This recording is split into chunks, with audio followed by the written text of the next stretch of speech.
Give me a minute. Got a few things to take out. Ginger, pandan leaves, and beans, soya beans to be exact, and a coagulant or a setting agent by the name of GDL. So, what we're going to be doing today is something called soybean curd.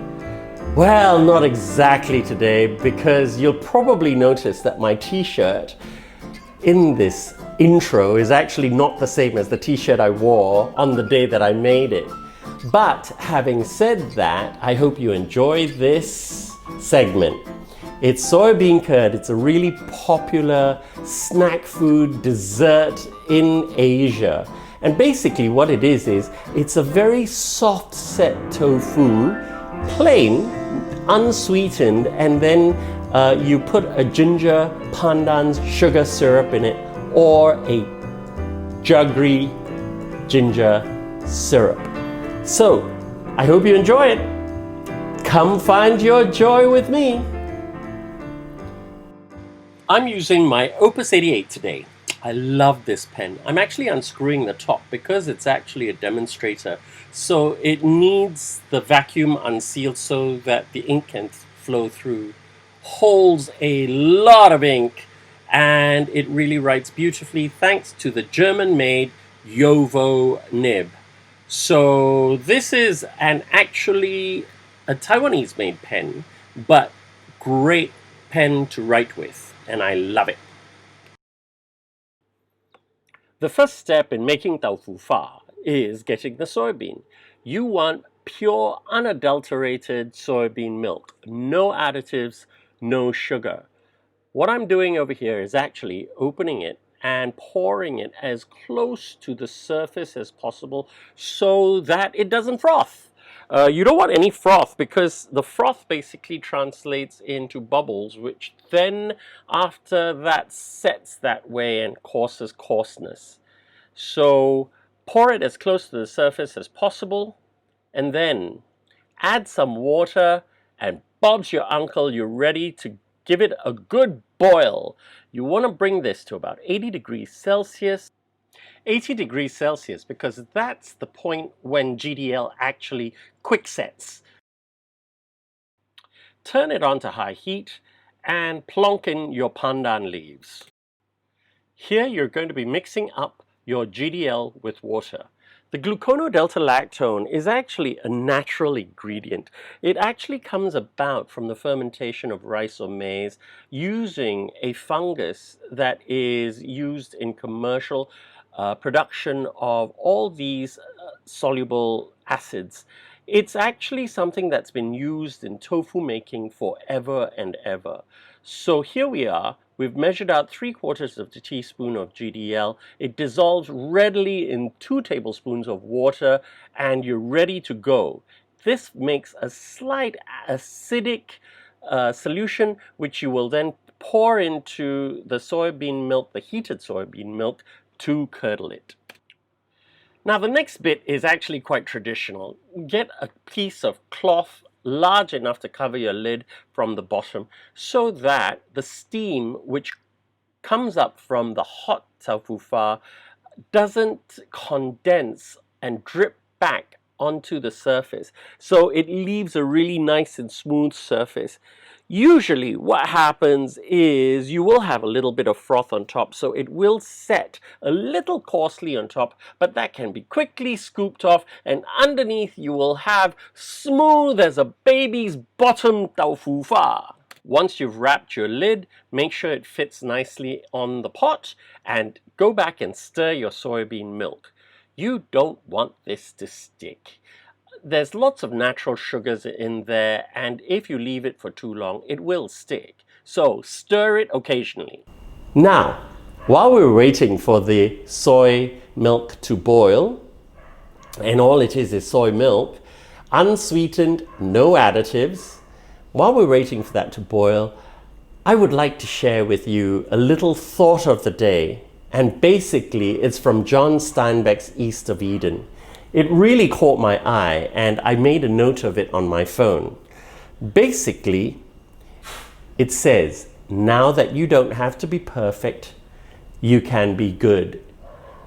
I'm a bit of a perfectionist in many ways, and sometimes I don't even start something or finish something because I want it to be perfect. But I've learned over the years that sometimes timeliness is as good as being perfect. So you have to just do it to the point that it's good, and let it go. Oh my gosh, there's an element of Frozen in there as well. Who knew pop culture could be so prevalent and relevant? Anyway, so now that you don't have to be perfect, you can be good. I've also heard it said in many other ways. Don't let the perfect be the enemy of the good. Back to the tofu fa. Arguably the most important part, the pouring. Now, if you've got an instant read thermometer, measure the soy milk. It should be around 80 to 84 degrees Celsius. That's more than sufficient. If you go any more, you do risk burning the bottom. So, here we go. We've got the GDL in one hand and we've got the soy milk in the other. Start with the soy milk, and when you're halfway through, just chuck in the GDL and quickly pour the rest in at the same time like you're doing a pulled teh tarik. This next part is really important as well. Cover tightly and don't move it. You don't want to break up the curds that are now happening in there. So exciting! Take the sugar. Pandan leaves again, 3, 4, 5, go ahead, go nuts. A bit of ginger and basically twice the amount of sugar to water. So if you're using 500 grams of sugar, then you're using 250 grams of water. Smash the ginger like I'm doing, chuck it in the pot, chuck all the sugar in there and the water and just bring it to a simmer.